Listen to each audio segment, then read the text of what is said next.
A lot of people ask me how to create bike decals or how I create the decals and stencils I use for my custom paint jobs. So I'd like to show you in this video how to create such a bike decal or any other decal you like.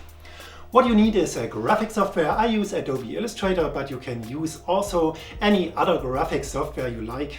But it must be possible to create line graphics and files with line graphics such as EPS or vector PDF, because you need these files to cut your logo with a sign maker.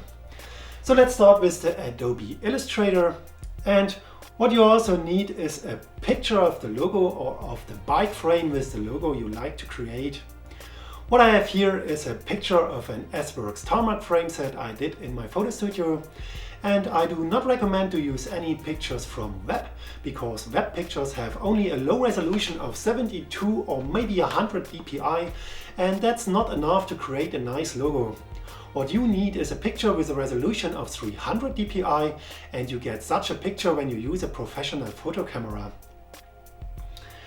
But when you take your picture, you have to keep in mind the lens distortion of your camera lens. And I like to show you what this lens distortion means. When you take the picture, you have to put the logo in the middle of your picture, not on the edges or on the top left or maybe on the top right, because of this lens distortion. I like to show you your camera lens. Such lenses are curved like a bubble. They are not straight. And when I take a picture, I will show you a picture in the side view. You can see that also your picture is curved. And over this curve, your picture gets a little bit longer. Your pixels in the picture will be stretched in these areas. I will lay a grid over this picture, and you can see 3 different areas: the middle with a low stretch or no stretch, the sides with a beginning stretch, and the edges of your picture with a high stretch. I will show you this picture in a top view. It's a little bit overdosed, but you can see the effect of such a pixel stretch. When I lay also the grid and the original logo over this picture with the top view, you can see the difference in the original red logo and the white logo. In the middle area, your logo is okay. You can use these areas, but on the sides there's a lot of pixel stretch. Your pixels get wider. And that's not good if you like to create an original decal. I like to show you also the areas where your picture is okay. It's the red ellipse in the middle of your picture, and on the sides, on the gray areas, there is a lot of pixel stretch, a lot of lens distortion. So what can you do? You can take a picture with the logo in the middle. And my picture is fine. I like to create this Sworks logo, and that's in the middle of my picture. What I have to do is I have to turn this frame so my logo will be straight and all the letters will be straight. And what you can also do in Illustrator, you can use the ruler tools for help. You can pull down a line from the ruler and lay it under your letters. And I will zoom in a little bit to check out if all my letters are straight. I can mark the picture, and I can turn this picture a little bit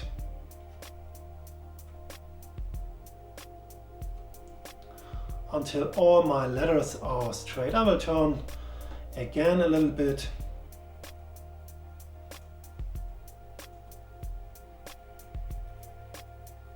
And I think that's enough. So I will put this kind of help line under these letters, and now you can see that all letters are straight. Now I will create a new layer,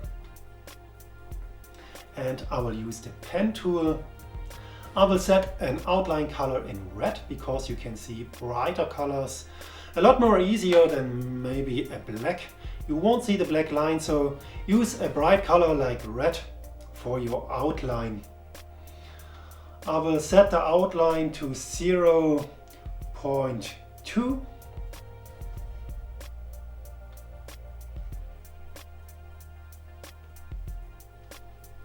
And then I can start to create my Sworks logo. What I will do now is I will add some points on the edges of this S letter and on the beginning and on the end of such a curve. These are the only points I will use. And when I'm ready, when I have closed this path, I can transform these points.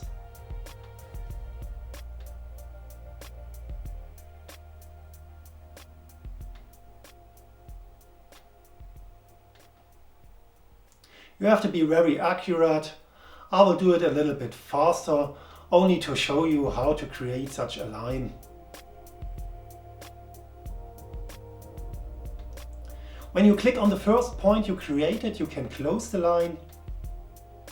And now you have a path you can cut. And if I click longer on the pen tool, there's another menu and I can use this transformation tool.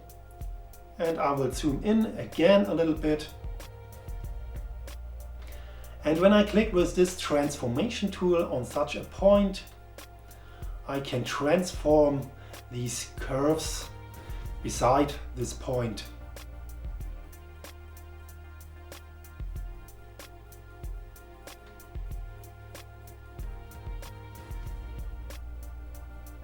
Now I have to transform all these curves until they are matching with my picture underneath my outline. And what I will do is I will do this also for all the other letters, but a little bit faster because it's for every letter the same procedure. And when I'm ready with my logo, I will come back to you and I will show you the ready set logo I created with Illustrator.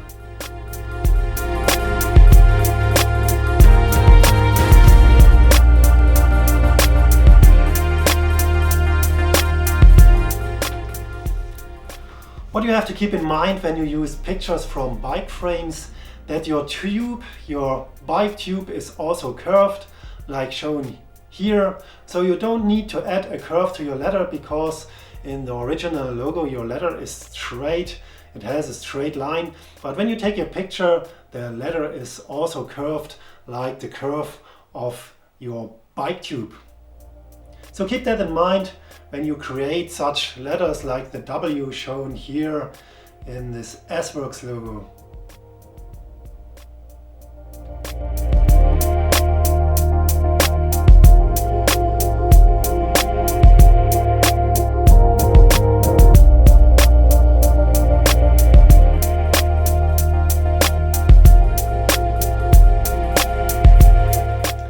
I don't need to create the last S because there's still an S, an outline S.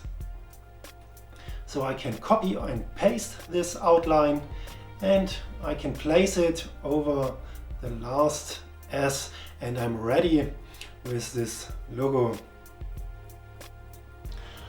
I will remove the picture so you can see this Sworks logo. And what I have to do now are some more steps. I will turn the outline color to the fill color. And what you can see, there's no inform on the O. So I have to combine these two outlines to an inform, and I can use the Pathfinder tool to create this. And then I have to group all my letters. And then I'm ready to create such a logo. But you have to keep in mind that this logo is not an original size, it's only the size of your picture. So you can transform the size to any size you want and you can use this tool. you have to combine the height and the width of your logo with this link, and I will set a width of maybe 30 centimeter.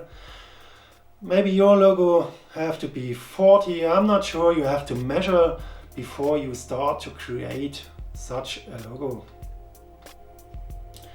And you can copy and paste the logo as often as you want to create as much logos as you want.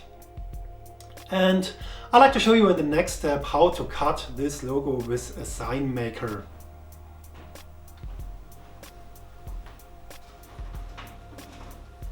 Now we are ready to cut the logo we created in Illustrator or any other graphic software with a sign maker. And what we need is of course the cut file and a sign maker like this. This sign maker has a servo-powered rotating knife, and this knife will cut the outline we created in the graphic software in such a vinyl tape or any other decal or masking tape you like. In this case I will use this black vinyl tape, so it's easy to show you the logo after the cut is ready.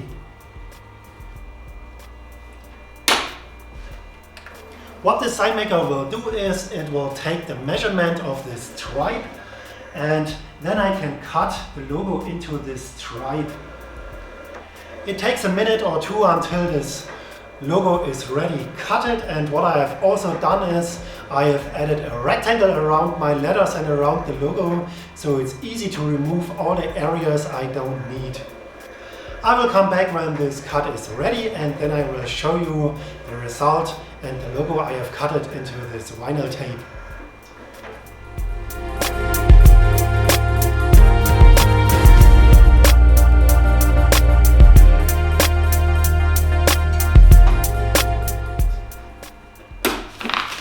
Let's check out the cut. What I have to do now is I have to remove all the areas around my logo and around my masking decal. I have cut a positive and a negative decal. The positive you can use direct on the frame or your car or wherever you like. You can stick it wherever you like. And the negative is for custom painting, as I use in all my other videos, to spray a logo direct on the frame. I have to remove all these areas around the letters. And you can see the logo cut into this vinyl tape.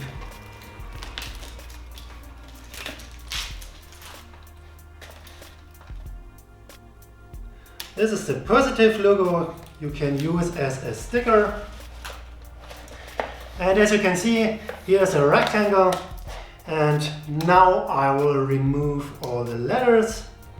And I can use this as a mask to spray such a logo.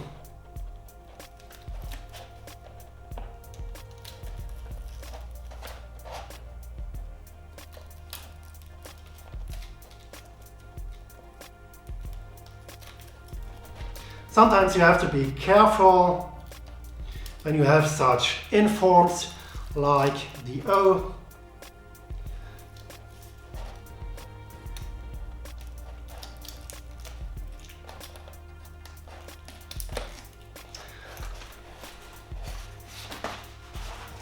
And that's it. You have a positive and a negative version. This one's a mask, this one is a decal, and that is how you create bike decals. So thank you for watching this video, and maybe you like to create your own ones, and good luck and have fun, and check out also my other videos if you are interested in bike painting and in my bike designs. Thank you, goodbye.